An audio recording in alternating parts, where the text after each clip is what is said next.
کمال حسن کو ایک نئی پریشانی لاحق ہو چکی تھی۔ تہران پاشا کو زلف کے بارے میں بتا تو دیتے مگر اس صورت میں دولت ہاتھ سے دھو بیٹھتے، کیونکہ زلف تو کیا اس کا سایہ تک نہیں مل رہا تھا۔ وہ خود گھر سے بھاگی تھی یا ان کے کسی دشمن نے اغوا کر لیا تھا۔ جمشید نے ہر ممکن کوشش کر لی تھی مگر کچھ پتہ نہیں چل سکا۔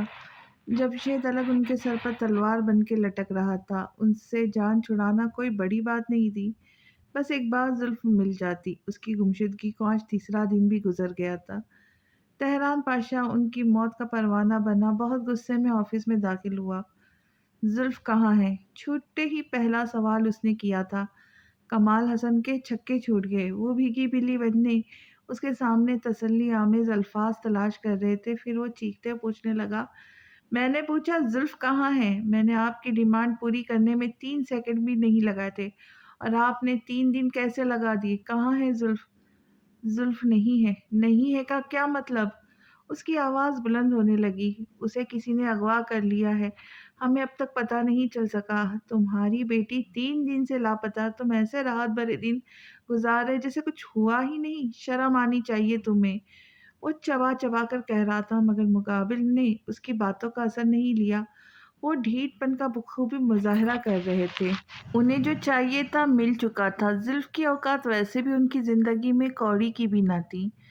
تہران ان کا کالر جھٹک کر آفس سے نکل گیا۔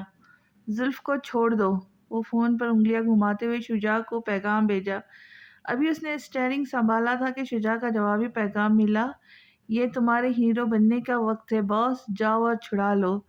اس نے جگہ کا ایڈریس بھی بھیجا تھا۔ لمبی سانس لیتے ہوئے اعصاب ڈھیلے چھوڑ دیے اور گاڑی مطلوبہ راستے پر ڈال دی۔ اس کی مثال ایک سہمی ہوئی چڑیا کی مانند تھی جس پر چال باز عقاب کے پنجوں کا خوف ہر لمحے لرزاہٹ طاری کیے رکھتا تھا۔ پہلے پہل تو وہ حواسوں میں نہیں تھی، عقل و فہم سے سجا ہی نہیں دیا کہ وہ کہاں ہے، مگر جیسے جیسے شعور بیدار ہونے لگا اس نے چیخ چیخ کر حلق خشک کر لیا مگر اس کی فریاد سننے والا وہاں کوئی نہ تھا۔ جانے کتنا وقت گزرا تھا اسے وہ یہاں، کون، کیوں، کس لیے لایا تھا، کیا چاہتا تھا؟ سوچ سوچ کر سر درد سے پھٹا جا رہا تھا۔ کسی کی آہٹ نے اس میں پھر سے روح پھونک دی ہو، جیسے وہ ایک دم سیدھی ہوئی۔ کون ہے؟ اس نے ڈرتے ڈرتے پوچھا۔ آنکھوں پر سیاہ پٹی بندھی ہوئی تھی، ہاتھ پیچھے کی جانب مکید تھے۔ وہ ہراساں ہو کر خود کو گھسیٹتی ہوئی دیوار سے لگ گئی۔ تمہیں جان کر خوشی ہوگی کہ تمہیں بچا لیا گیا، خالصتاً تمہاری خواہش کے مطابق۔ تہران، تم ہو نا؟ ایسی بے اختیاری، لمحہ بھر کو متحیر رہ گیا۔ زلف کی جیسے جان میں جان آ گئی تھی۔ وہ سر جھٹک کر اسے رسیوں سے آزاد کرنے لگا۔ زلف کی بےتابی دیدہ زیب تھی۔ اجلت بھرے انداز میں آنکھوں سے کپڑا ہٹا کر وہ اسے یوں دیکھ کر مسکرائی جیسے زندگی لوٹ آئی ہو۔ وہ شخص اس کی آخری امید تھا۔ مجھے لگا تھا تم نہیں آؤ گے، وہ روحان سی ہو کر بولی۔ کاش ایسا ہو سکتا۔ وہ ہولے سے بڑبڑاتے ہوئے اٹھا۔ کیا ہوا؟ کون لایا تھا مجھے یہاں؟ اور تم یہاں کیسے پہنچے؟ وہ پریشان سی صورت لیے اپنا غم بھلانے آنے والی مشکلوں کے بارے میں سوچنے لگی۔ وہ سب چھوڑو، بس اتنا جان لو کہ اب تم آزاد ہو۔ پہلی دفعہ روبرو سے دیکھتے ہوئے کہنے لگا۔ وہ کیسے؟ اس نے سر اونچا کر کے دراز قامت دیوتا کی نیلگوں آنکھوں میں جھانکا۔ مزید کوئی سوال نہیں کروں گی نہ ہی مجھے جواب دینا پسند ہے۔ اچھا؟ اس نے لب کچلے تھے، ذہن میں ابھرتے سوالوں کو دبایا اور اس کے تعاقب میں چلنے لگی۔ کہاں لے جا رہے ہو تم مجھے؟ فرنٹ سیٹ پر بیٹھتے ہوئے اس نے متجسس ہو کر پوچھا۔ یقین نہیں آ رہا تھا جمشید سے جان چھوٹ چکی تھی۔ وہ خاموشی سے ڈرائیونگ کرنے لگا۔ گاڑی تقریباً آدھا گھنٹے کے بعد ایک شاندار بنگلے کے پورچ میں آ رکی۔ ستائش سے زلف کی آنکھیں پھٹنے کے قریب تھی۔ سادگی کا مجسمہ تہران پاشا اس قدر امیر شخص تھا، یقین کرنا مشکل ہو رہا تھا۔ یہ تمہارا گھر ہے؟ نہیں، دلاور پاشا کا ہے۔ اترو گاڑی سے۔ وہ حکم کی تعمیل کرتے ہوئے گاڑی سے اتر گئی۔ اب میری بات غور سے سنو، کسی بھی قسم کے سوال کا کوئی جواب دینے کی ضرورت نہیں ہے۔ سب سے نارمل بیہیو کرنا، خاص کر دلاور پاشا کے ساتھ۔ انہیں یقین ہو جانا چاہیے کہ ہم دونوں میں گہرے مراسم ہیں۔ وہ گاڑی سے اتر کر تیز تیز چلتے ہوئے کہہ رہا تھا، دلاور پاشا پر یہ تاثر دینا چاہتا تھا کہ وہ شادی کر کے آیا ہے۔ زلف اس کا ساتھ دینے کی تگودد میں ہلکان ہوئے جا رہی تھی۔ اس کے دماغ میں ہزاروں سوالات جنم لے رہے تھے، جن کو بروقت جھٹکتے ہوئے وہ تہران پاشا کے حکمات پر لبیک کہنے لگی، کیونکہ اس وقت اس کے پاس کوئی اور آپشن نہیں تھا۔ کاؤچ پر امید رسیدہ عورت میگزین پڑھنے میں مصروف تھی۔ تہران کو دیکھ کر کھل کر مسکرائی اور میگزین موڑ کر ٹیبل پہ رکھ دیا۔ کتنے دنوں بعد آ رہے ہو تم؟ کچھ احساس ہے تمہیں؟ دن کیسے گزرے احساس ہی نہیں ہوا۔ عقیدت و محبت سے ان کی پیشانی چومتا ہوا انہیں بازوں کے گھیرے میں لے کر بولا، اور ایک میں ہوں جو دن ہی گنتی رہتی ہوں کہ اب میرا بیٹا آئے گا تو کب واپس لوٹے گا۔ مسز دلاور پاشا اس کا چہرہ ہاتھوں کے پیالے میں لیے نہارتی ہوئی محبت سے چور لہجے میں کہنے لگی۔ ایک دم ان کی نگاہ زلف کی جانب گئی۔ یہ کون ہے؟ وہ کنفیوز سی لب کچلتے تہران کی منتظر تھی، جس نے لمحہ ضائع کیے بغیر اسے متعارف کروایا۔ یہ میری بیوی ہے اور اب آپ کی بہو۔ مسز دلاور پاشا نے حتی المکان اسے سرتاپا دیکھا، جو ابھی تک شادی کے جوڑے میں ملبوس تھی۔ اسے خود بھی اپنے حلیے کا احساس نہیں ہوا تھا اور تہران سے توقع نہیں کی تھی کہ ابھی اتنی بڑی بات کہہ دے گا۔ تہران، تم مذاق کر رہے ہو نا؟ مسز دلاور پاشا بے یقینی سے تہران کی طرف پلٹی۔ آئی ایم سیریس ماما۔ اس کے پرسکون لہجے اور آنکھوں میں اطمینان دیکھ کر انہیں یقین کرنا پڑا۔ مگر اتنی اچانک بیٹا، تم نے پہلے کبھی اس لڑکی کا ذکر نہیں کیا، نہ ہی شادی کے متعلق کوئی بات کی بیٹا؟ سابقہ حیرانی کو برقرار رکھتے ہوئے بولی۔ پرچار کرنے سے کیا ہوتا ماما؟ ویسے بھی ہمیں ملے زیادہ عرصہ نہیں ہوا۔ میرا دل چاہا اور میں نے شادی کر لی۔ تہران دل ہی دل مطمئن ہوا۔ کم از کم انہوں نے مثبت رد عمل دیا تھا۔ تمہارے بابا جانتے اس بارے میں؟ وہ بغور اسے دیکھنے لگے۔ اس قدر طمانت پر تو انہیں بھی شک سا ہونے لگا۔ جی، بابا سب کچھ جانتے ہیں، بس ایک ماں کو کسی خاطر میں نہیں لاتے۔ تو کتنے ارمان تھے اپنے اکلوتے بیٹے کی شادی کو لے کر، کم از کم بتا ہی دیتے، شادی پر آ جاتی۔ وہ خفگی سے شکوا گر ہوئی۔ اب تو آ گئی ہے نا آپ کی بہو، سارے ارمان پورے کر لیجیے گا۔ ویسے بھی شادی کی تقریب ہونا بھی باقی ہے، جو چاہیے جیسا چاہے کرے، آپ کو کوئی نہیں روکے گا۔ اس گفتگو میں زلف کو اپنی موجودگی غیر ضروری لگ رہی تھی۔ کوئی اور وقت ہوتا تو منظر سے کب کی غائب ہو چکی ہوتی، مگر کھڑے رہنا اس کی مجبوری تھی۔ انگلیاں چٹکاتے، ہتھیلیاں مسلتے ہوئے بے چینی سے پہلو بدلنے لگی۔ بالآخر ماں بیٹے نے توجہ کے دائرے میں بھی اسے بھی گھسیٹا۔ تم کھڑی کیوں ہو بیٹا؟ آؤ ہمارے ساتھ بیٹھو۔ ساتھ ہی ملازم کو آواز دے کر الف کو بلانے بھیجا۔ وہ سبک روئی سے چلتی ہوئی صوفے پر ٹک گئی۔ بہت خوبصورت ہے، نام کیا ہے اس کا؟ متاثر کن لہجے میں کہتی تہران کو دیکھنے لگی۔ زلف نوروز، وہ جھجک کر بولی تو مسز دلاور پاشا کو اس پر بے ساختہ پیار آیا۔ گھبراؤ مت، اب اسے اپنا ہی گھر سمجھو۔ نرم نگاہوں سے دیکھتے ہوئے اس کے رخساروں کو چھوا۔ اس کے احساسات عجیب ہونے لگے، دل زور و شور سے احتجاج کرنے لگا، آنکھیں بھیگ گئی۔ شاید وہ اتنی اپنائیت، توجہ اور نرم لہجوں کی عادی نہیں تھی۔ ماما، آپ نے مجھے بلایا؟ بھائی آپ؟ What a pleasant surprise! Tehran کو دیکھ کر وہ سب بھول گئی۔ دھم سے اس کے برابر میں صوفے پہ گرتے ہوئے سینے سے چپک گئی۔ ایک سرپرائز اور بھی ہے آج تو؟ مسز دلاور پاشا نے معنی خیزی سے زلف کو دیکھا۔ وہ کیا؟ تب تک وہ بھی زلف کو دیکھ چکی تھی۔ حیرت سے اچھل پڑی۔ برائڈ؟ مطلب آپ نے شادی کر لی بھائی، ہمیں بتائے بغیر؟ خوشی تھی یا صدمہ، وہ چیخ پڑی۔ ابھی شادی ہونا باقی ہے پگلی۔